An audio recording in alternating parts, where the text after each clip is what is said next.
Assalamualaikum warahmatullahi wabarakatuh. Anak-anak, pada kesempatan kali ini kita akan melanjutkan belajar di bab hukum dasar kimia dan stoikiometri. Setelah di pertemuan sebelumnya kita belajar tentang hukum dasar kimia, terus belajar tentang konsep mol, ada satu bagian lagi yang kita perdalam di bagian hukum dasar kimia, yaitu mengenai persamaan reaksi.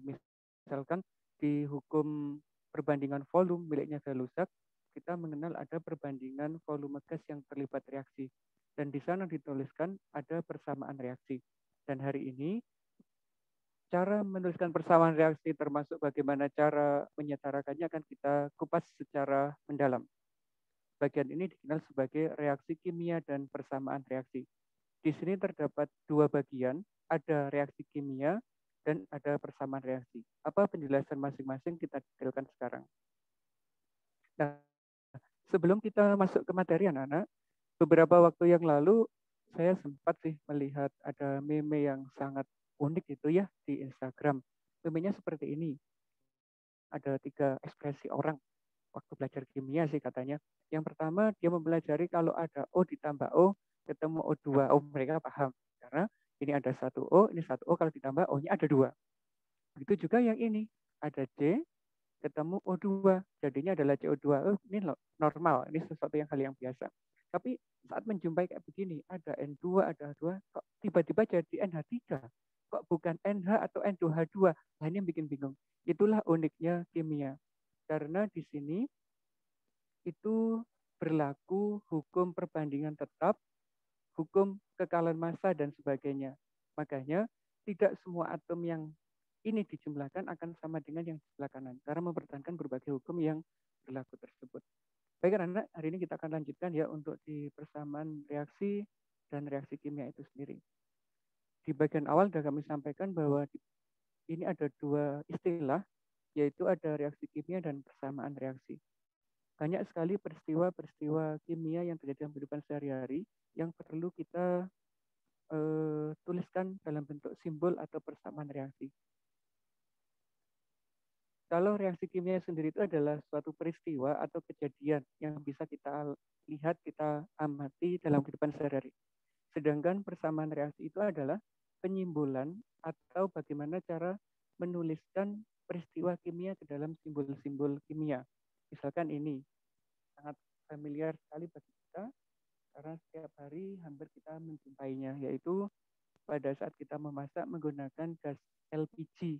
Nah, saat LPG dibakar, ini ada kontak antara gas dengan oksigen sehingga bisa menyala. Nah, apa produknya dari situ? Bagaimana cara menyimpulkannya? Itu disepakati di dalam ilmu kimia. Ini anak-anak cara menyimpulkannya. Di dalam LPG, salah satu kandungannya itu adalah gas metana. Gas metana itu rumusnya adalah CH4. Di dalam reaksi pembakaran, dia akan bereaksi dengan oksigen, O2.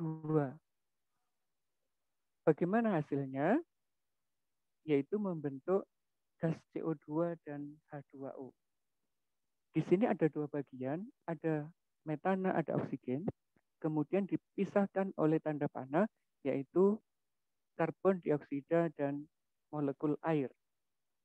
Metana dan oksigen itu dikenal sebagai reaktan.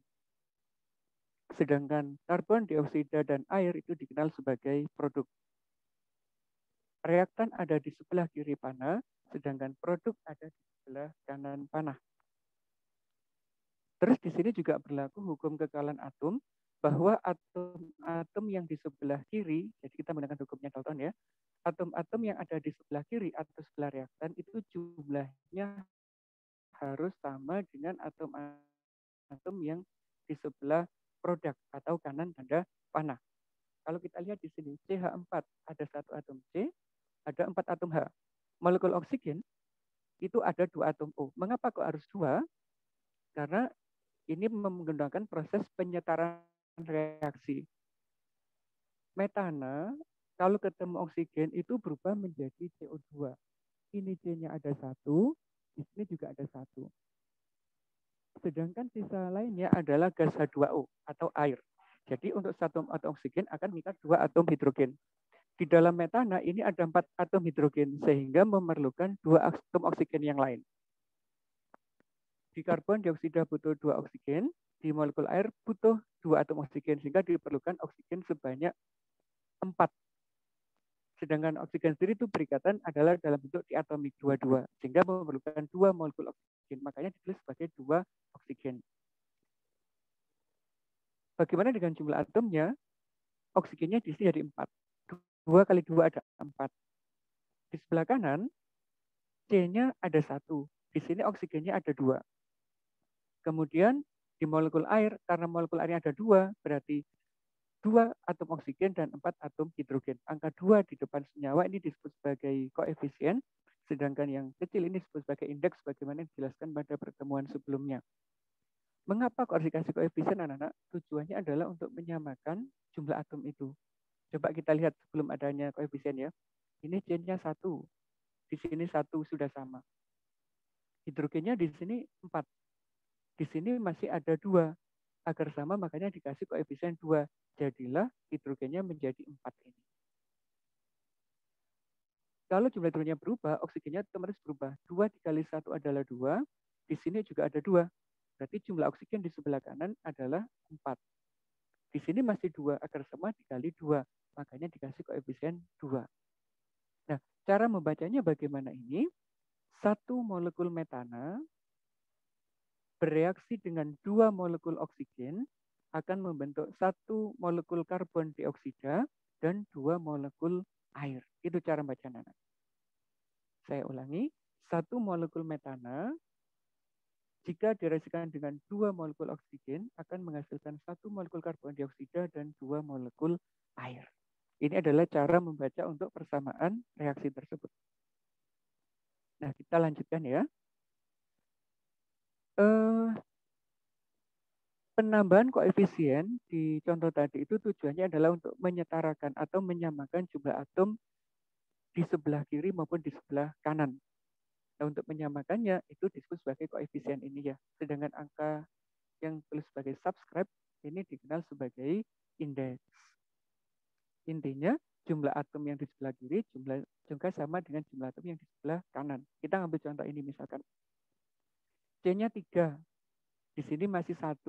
Agar sama berarti dikali 3. Maka koefisiennya menjadi 3. Terus hidrogennya di sini ada 8. Sedangkan di sini masih 2. Agar sama berarti dikali 4. 4 kali 2 menjadi 8. Atom oksigennya 4 kali 1 adalah 4. Ditambah 3 kali 2 adalah 6. Sehingga oksigen di sebelah kanan jumlahnya 10. Bagaimana di kiri? Di kiri masih 2. Agar sama berarti dikali 5. Nah, cara membacanya juga sama.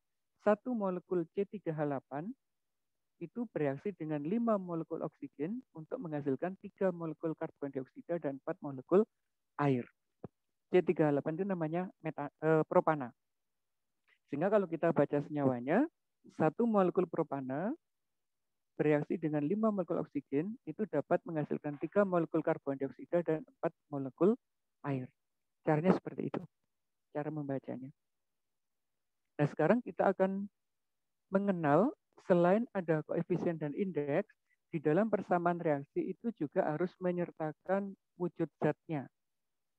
Kalau di contoh atas tadi kita belum mengenal wujud zat, untuk contoh yang ini kita mengenal wujud zat. Wujud zat itu dituliskan di belakang senyawa, di dalam tanda kurung.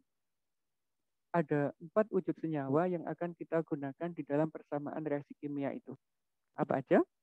Ada yang berwujud gas, itu disimbolkan dengan G, di dalam kurung ya. Ada padatan, itu disimbolkan dengan S itu dari kata solid. Kalau G itu dari gas. Wujud yang ketiga adalah cairan, yang disimbolkan dengan L, itu dari kata liquid. Dan yang keempat adalah yang berwujud larutan. Larutan ini disimbolkan dengan Ag dari kata aqueous.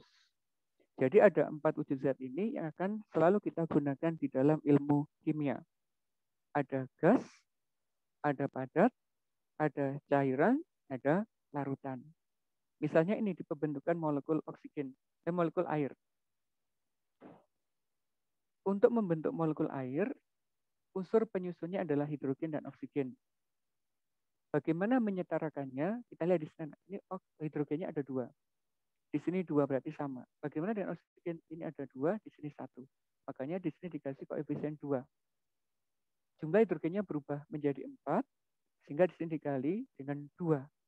Menjadi 2 molekul hidrogen, bereaksi dengan 1 molekul oksigen akan menghasilkan 2 molekul air. Kalau digambar molekular seperti ini. Hidrogennya ada 2, ini oksigennya ada 1, baru membentuk 2 molekul air. Hidrogen wujudnya gas, oksigen gas, air juga gas. Ini adalah pembentukan dalam wujud gas gitu ya. Nah, bagaimana contoh yang lain? Nah, ini contoh yang pembentukan air tadi sudah sempat kita singgung.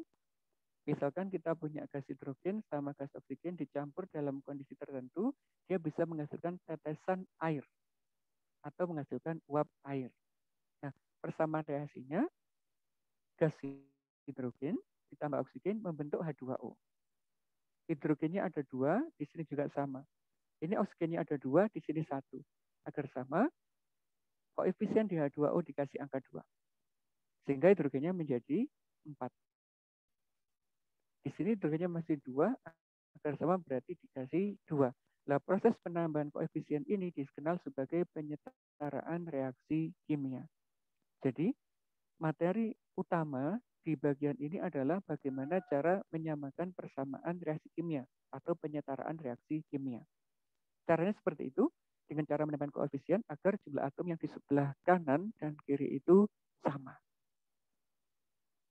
Untuk contoh selanjutnya adalah pembentukan amonia. Amonia itu digunakan sebagai bahan utama pembuatan pupuk amonium sulfat, gitu ya, atau pupuk-pupuk yang lain, bisa juga pupuk urea.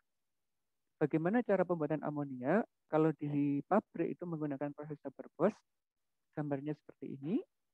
Untuk detailnya kita akan pelajari di kelas 11 proses ini ya. Tapi di bagian ini hanya bagaimana menuliskan persamaan reaksi kimia. Amonia itu rumusnya NH3. Dia dihasilkan dari gas nitrogen dan hidrogen. Sehingga simbolnya begini. Ada nitrogen ditambah hidrogen membentuk NH3. Ini atomnya belum sama. Nitrogennya ada 2, di sini ada 1. Hidrogennya ada 2, di sini ada 3. Agar sama bagaimana? Yang kita lihat dulu adalah hidrogennya. Karena di sini 2, di sini 1, berarti perlu kita kasih koefisien 2. Nitrogennya sama. Hidrogennya jadi berapa? 2 kali 3. Berarti jumlah hidrogennya menjadi 6. Sebelah di sini masih ada 2. Berarti agar sama, perlu dikasih. Nah, begitu anak-anak cara untuk menyetarakan persamaan reaksi. Semoga dengan penjelasan singkat ini bisa dipahami dengan baik. Setelah kita memahami bagaimana cara menyetarakan persamaan reaksi kimia, bagian selanjutnya adalah kita akan mengenal jenis-jenis persamaan reaksi. Karena reaksi kimia itu juga memiliki beberapa jenis. Setidaknya ada 5 jenis yang harus diketahui di kelas 10 ini. Yang pertama adalah reaksi pembentukan. Reaksi pembentukan cirinya ini. Unsur ketemu unsur membentuk suatu senyawa. Contohnya ya kayak tadi, pembentukan air. Hidrogen adalah unsur, oksigen adalah unsur, H2O adalah senyawa. Unsur bergabung dengan unsur membentuk senyawa disebut sebagai reaksi pembentukan. Jenis reaksi yang kedua disebut sebagai reaksi penguraian. Kalau penguraian berarti mengubah senyawa menjadi unsur-unsur atau senyawa menjadi senyawa yang lain. Bisa juga senyawa dan unsur gitu ya. Yang penting ada perubahan komponen senyawanya. Sebagai contoh ini, air itu juga bisa kita uraikan membentuk unsurnya, yaitu hidrogen dan oksigen dengan perlakuan tertentu. PCl5 yang berwarna kuning ini itu juga bisa diuraikan menjadi PCl3 dan Cl2. Ini senyawa berubah menjadi unsur-unsur, ini senyawa berubah menjadi senyawa dan unsur. Gitu, untuk reaksi penguraian. Jenis yang ketiga disebut dengan reaksi pertukaran tunggal. Seperti apa contohnya? Nah, biasanya adalah reaksi-reaksi antara logam dengan asam. Misalnya ini ada magnesium ini magnesium ya, direaksikan dengan larutan HCl.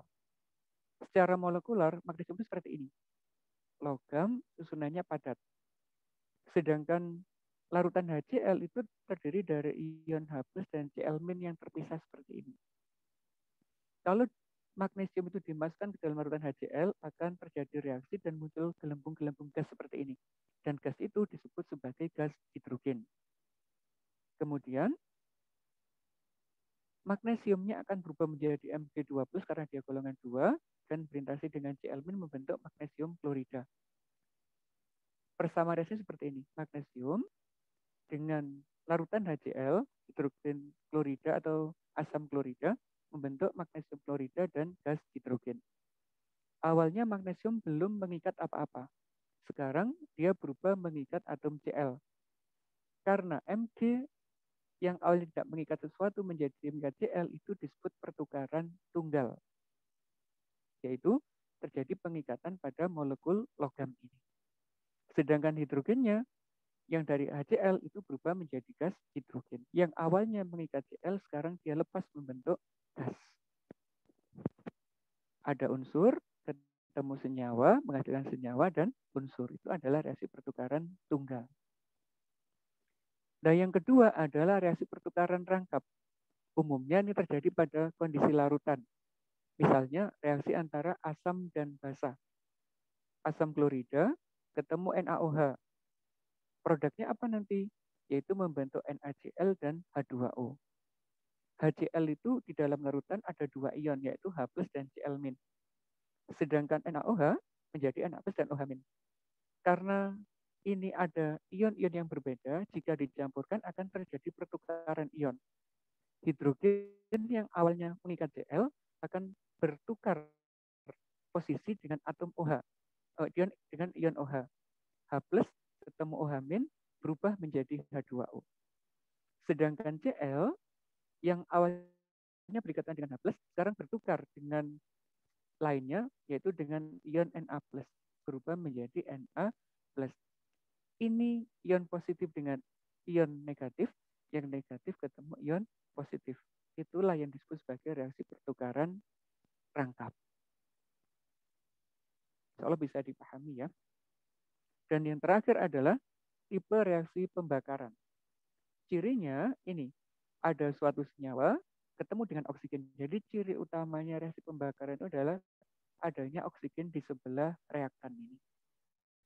Senyawa ketemu oksigen membentuk suatu produk. Misalnya ini CH4 di LPG tadi. CH4 kalau ketemu oksigen membentuk karbon dioksida dan H2O.